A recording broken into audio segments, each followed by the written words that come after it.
Alright, it's Tribulation, day 28. I'm still here, the world's still here. But man, you know what? Life as we know it is spiraling downhill quickly. Just looking at today's paper, and it's, of course in the news, but right there is Dow plunges. And then when you flip it over to the flip side, you got the E.coli outbreak in Europe. And I'm glad they found, they're saying the cause is bean sprouts, but man, you really got to say, why is it E. coli is all of a sudden mutating into this super deadly form? Financially, the world is on the brink of a collapse.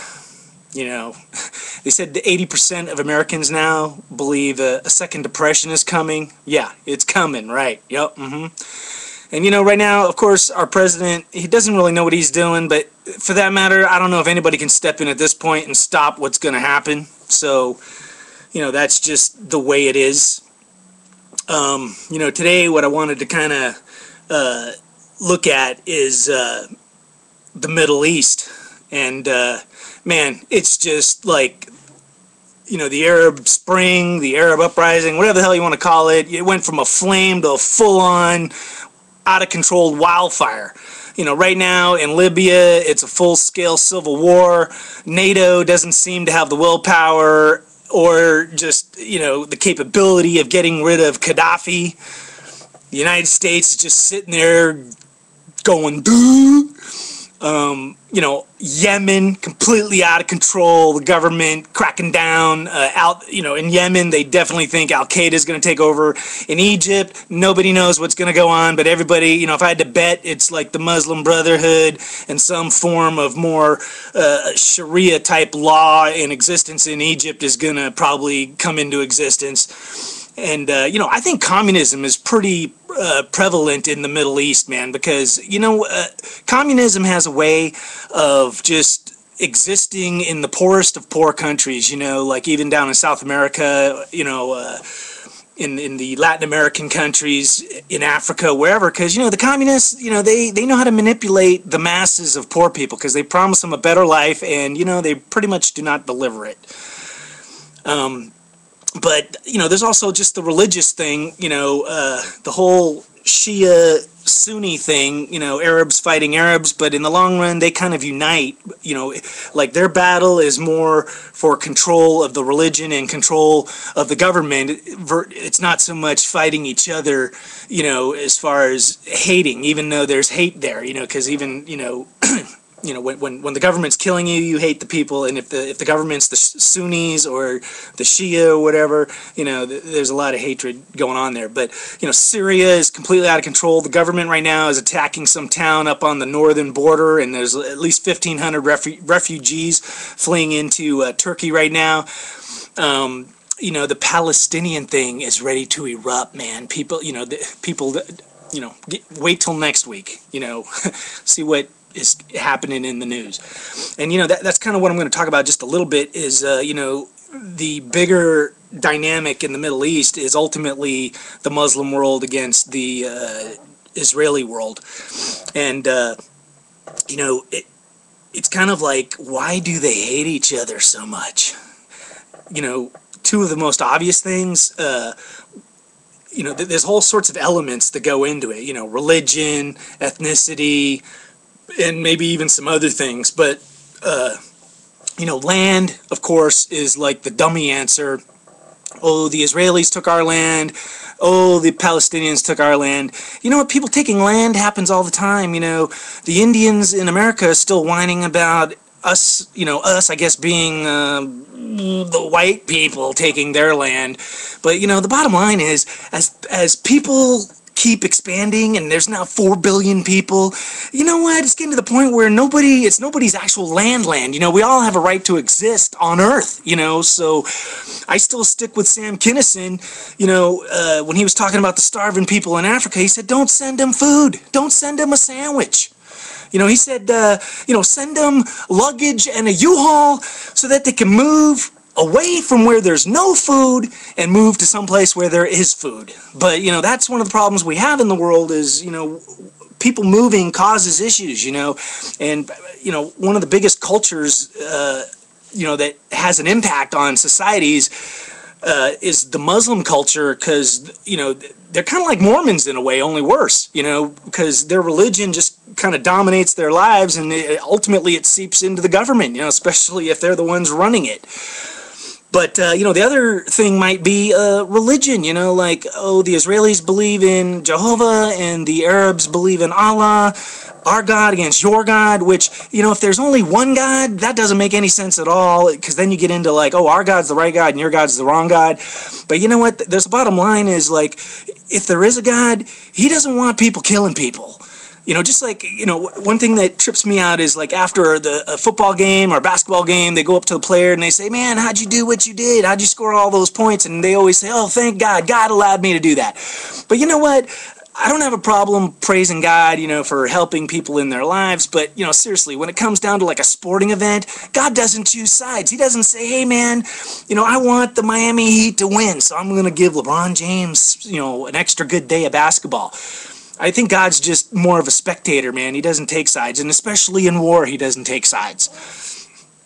But, you know, I'll just touch briefly, you know, there's other ideas of why they hate each other, and one is kind of a fringy idea, but I've read books where if you read, like, in the Bible, and there's actually other places, like in Babylon, if you ever read any of Zechariah Stitchin's books, about ancient aliens being on Earth. Well, even in the Bible, when you go back to Genesis, in the right before the Tower of Babel, you know, it says the sons of God were looking at the daughters of men, and they went down and they impregnated them, and they had offspring that were a little bit different than regular humans. They were called, you know, mighty men. You know, Nimrod, you know, Goliath was a descendant, you know, the Annunaki, you know, that's what they called them, the race, the Nelphim, you know. So another way to look at it is whether they were angels, sons of gods, or aliens, it kind of looks like somebody crossbred with humans. And, you know, I'll just say this much, they could have been very human-like, you know, to be honest with you, maybe superior, but you know, they may have kind of even looked like us, and that's why, you know, when you say, where the hell are the aliens, you know, maybe they're right in front of us because they look just like us. You know, only, at least back then, they were stronger, smarter, you know, but anyway, you know, if you look back to that story, that's the first instance of cross-mating, but all throughout the Old Testament, you will see where these descendants from this crossbreeding show up. And, you know, I've read a theory out there where it's basically a genetic war you're looking at in the Bible that started right then and right there. And, you know, that's what's causing the battles that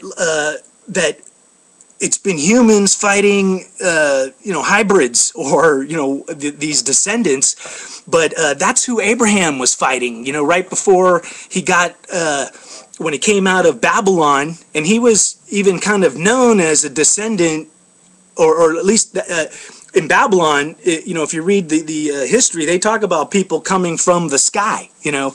But he was fighting all these kings, and he got he crushed them all, and that's a theory of who they were. And if you read those battles, man, they're fighting these like superhuman giant beings, and it's even like you know, God and supernatural forces are at work trying to put these guys down because they were trying to control the earth. And you know, I think there's like 3 or 4, you know, battles that what you kind of look at it when it's the Israelis, you know, when you ask, it's kind of like when Moses took the people into the promised land, you know, Moses didn't actually go into the promised land, but Joshua, you know, he was instructed to kill everybody, men, women, children, and you got to ask, why? Why the hell would that happen? You know, why would God instruct that? Well, you know, if these people, in these cities were some kind of hybrid mutants, genetically imperfect, that would be a reason, to cleanse them off of the planet. And, that's another reason why bloodlines might be so important. I always ask, why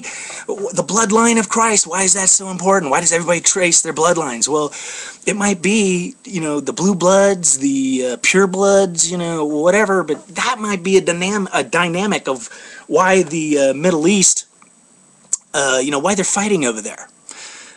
Kind of a fringe idea, but it all still plays into the tribulation, because whether you look at it from a religious perspective or from a sci-fi perspective, all the prophecies, all the doom and gloom still kind of coalesces right around the end times, which a lot of people are thinking is that 2012, December 21st date. But I'm not here to pick dates, man. I'm just here to say the tribulation is upon us, and to, try and get through it, try and survive it, try and share my experience, and also, see what maybe we, those that believe they're in the tribulation as well, can do with me. And I am thinking very hard. My head hurts so much. I'm thinking about how to be a positive, forward person, so I'm going to come up with something, I promise you that. But, I'm going to go get my tribulation on. I got my sister coming in from out of town. She lives in Albuquerque, and man, that big, huge wildfire that's bigger than any fire that's ever been in Arizona is now threatening to go into New Mexico. And, man, I just don't want my sister to lose her home. But, that's kind of the, whether you lose your home to foreclosure or disaster, there's a lesson to be learned there, which is don't be attached to material things.